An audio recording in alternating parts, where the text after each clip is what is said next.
In this week's episode, I'm just going to make a lure. But there's one rule. I can't use electricity. I need lights though. I'm not going to work in the dark. Probably hurt myself. So first things first, I gotta draw something up.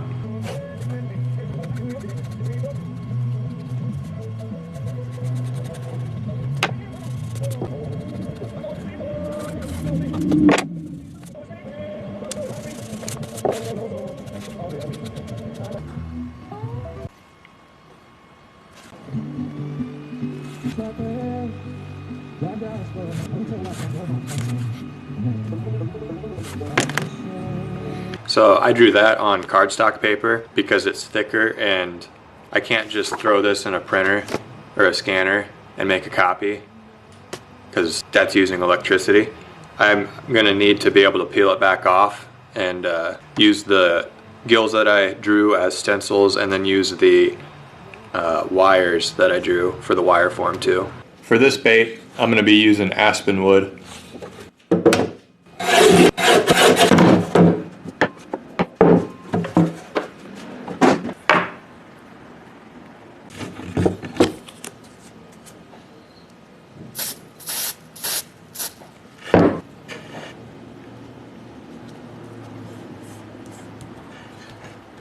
Can't cut that out on the bandsaw.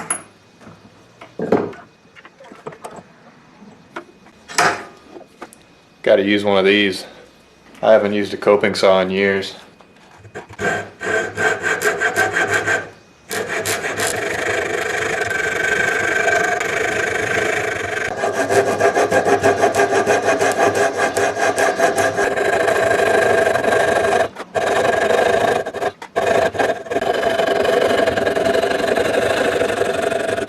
Messed up a little bit right there, but got back on track right there on my way down. Whoops.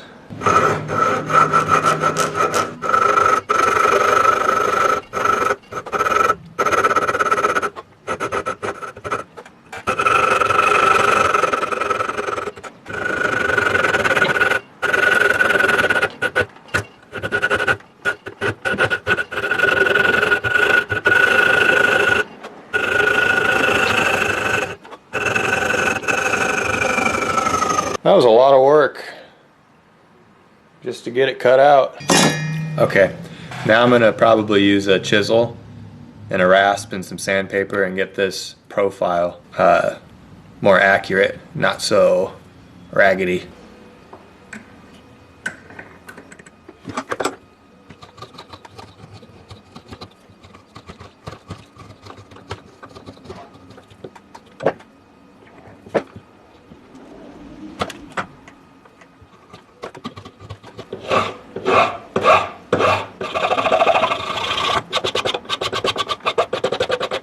I think I was going for a perch when I drew this out.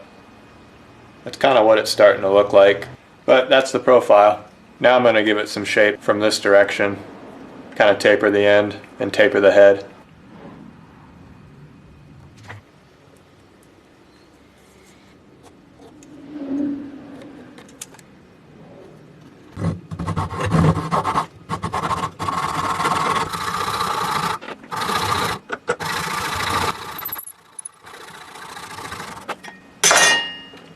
Before I cut through that, I should take this paper off.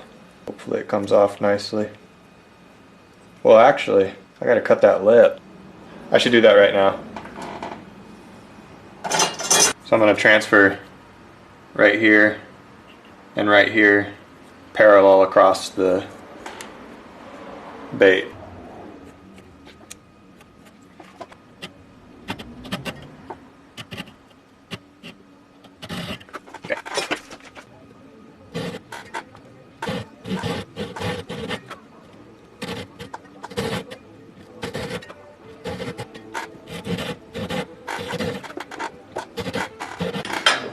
So the lip slot's cut. I don't have to take this piece out yet, but now I can move up back to cutting the profile of the bait and taking the paper off. Oh.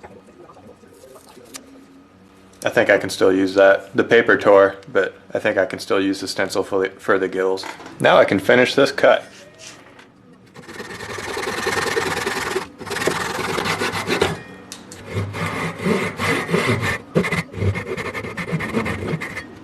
Coming up on the line a little too close. There we go.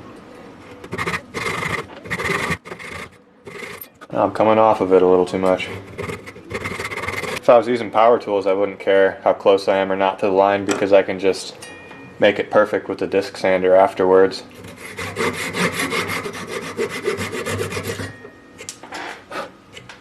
That's alright. Not even at all, but I'll just have to sand it down to the line.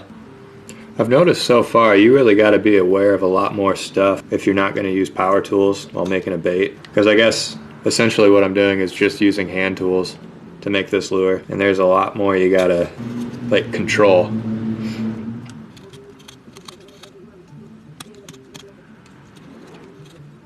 So I just used the utility knife to get the lure to this point where the profile is all squared out, and I got the blocked out shape of the lure. So now I think I'm going to finish cutting that lip slot, and then I'm going to start rounding off this profile.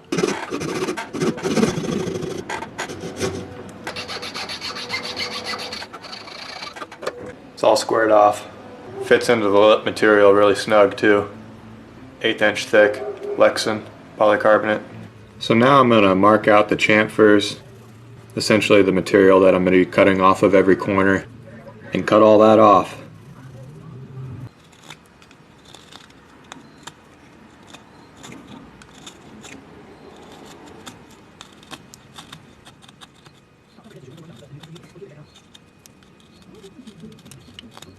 So I've got the bait clamped up in the vise pretty tight, and I'm going to cut the line, or I'm going to cut the slot where the wire is going to go into.